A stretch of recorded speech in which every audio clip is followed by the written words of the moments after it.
Max Weber was born on April 21, 1864, and died on June 14, 1920. And placing him in his historical context, we can see that he is a testimony in the creation of the empire, in its collapse, and in the birth of the Weimar Republic. Throughout his life, he knew 2 national wars, a world war, and 3 revolutions. His departure from the bourgeois society is also a consequence of his knowledge and his immediate experience of history in the transformation of the cultural world of large landowners, Prussian bourgeois, which will end worker tensions and the rise of social democracy. He was also born in a family of liberal bourgeois intellectuals and entrepreneurs and educated in the Iron Jail University of his time.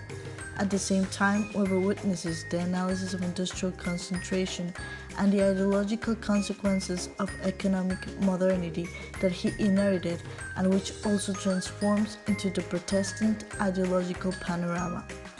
As a sociologist, Weber offers a first-hand testimony about the Prussian tradition crisis and the emergence of modern states.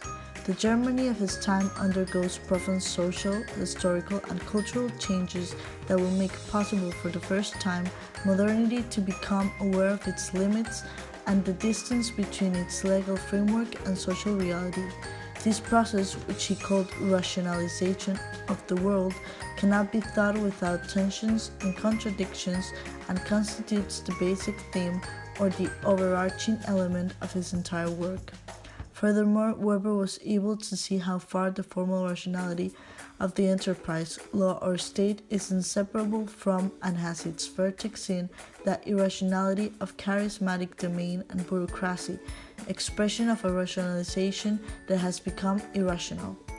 Weber appears to us almost as an notary of these changes and as the narrator of the new conception of power, of the sacred and of the machine that arises from the European consciousness of its moment and that in a positive way endures in later times. Thus, when he describes the charismatic personality, we should not forget that he is a contemporary of Bismarck, who was the unifier of Germany and author of the first modern social policies.